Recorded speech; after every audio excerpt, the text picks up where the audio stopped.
Konnichiwa, what's up? Teju here for another LoL tutorial, How To, featuring Syndra, the Tapioca Waifu.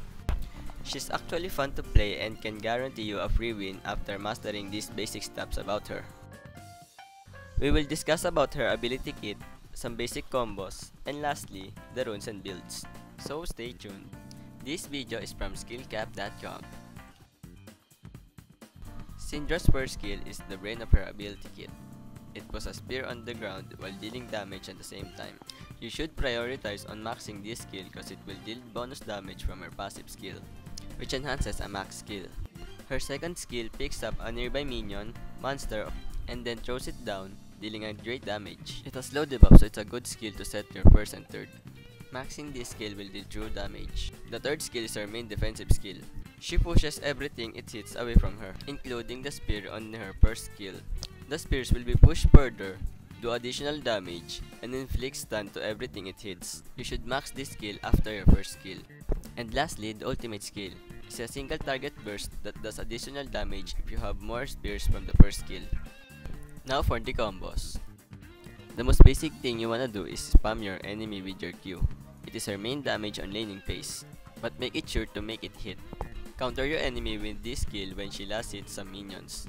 This skill is Mana Devourer, so think wisely.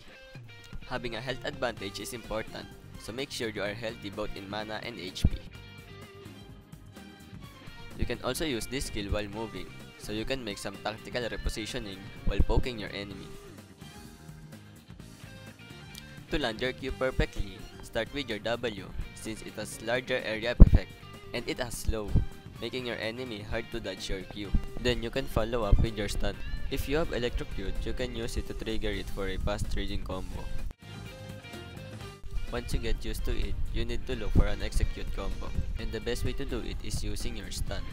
But as I said, be careful on using it since it has a long cooldown, and the enemy can punish you when this skill is unavailable. Try using some mats and try to angle yourself in a spear. Then use E if the enemy has fallen into your trap card. After that, follow up with a smooth W and Q for a combo that is unpunishable. Do it again and again until you can execute them with your R.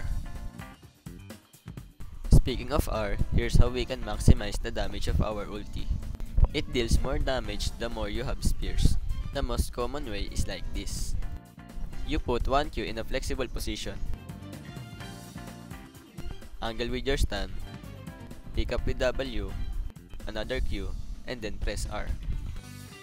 If you want an additional 3 spear ult, you have to use your W to hold the timer of 1 spear on the ground. Each spear lasts 6 seconds, and picking up with W before expiring will extend the duration. So use Q twice, pick up the first spear, then another Q before bursting your enemy with ult. Now here's one of the crucial part of her ulti. Her ult drops 3 spears plus the earlier spears on the ground. Those spears are useful in teamfights since you can land a wide range guaranteed stun. Take a look at this clip. She is looking to kill the enemy jungler, but with her ultra instinct, she knows it will escape in that wall. So she'll secure her ult to follow her, and then follow up with E to pick up the kill. It is useful to use this kind of combo against enemies with mobilities like LeBlanc, Kassadin, or Ahri. Using their dash and jump skill will still follow your ult and you can secure it with your stun. You have a slippery enemy that always sidesteps when approaching you, you can still kill them.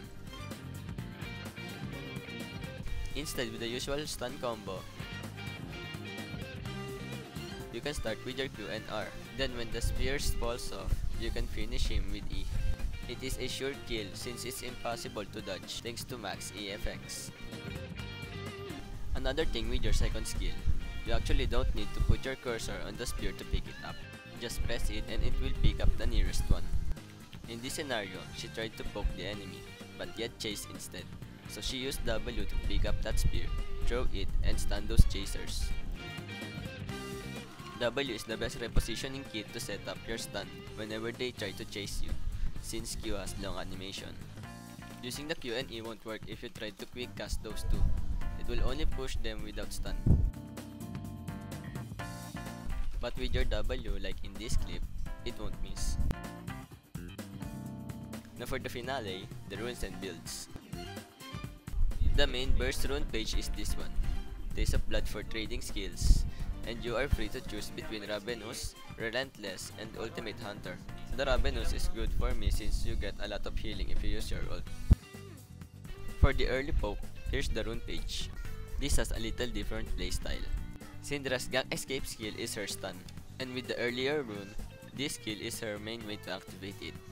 With Aerie, you rely on W and Q poke, and only use your E in case of getting ganked or trying to execute an enemy. Try both on normal games and try to know your playstyle. Build path is simple. Start with Doran's Ring, then your core item will be Luden's Echo, since Tear of Goddess will take ages to full stack.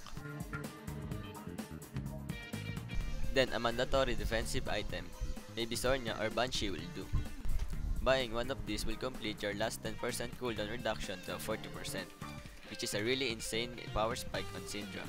Then go for Morello if they don't have any magic resist items, or if you need a healing reduction, or death cap for tons of ability power. For anti-multiple magic resist, you can build Void Stab as your third main item.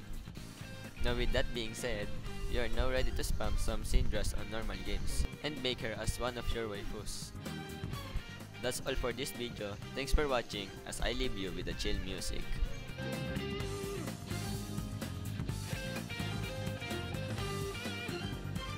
What? You never played Tuber Simulator?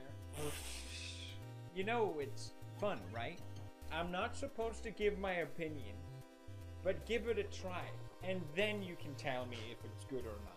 Not convinced yet? Okay. I'll cut you a deal. The game is available for free, and that's a great price.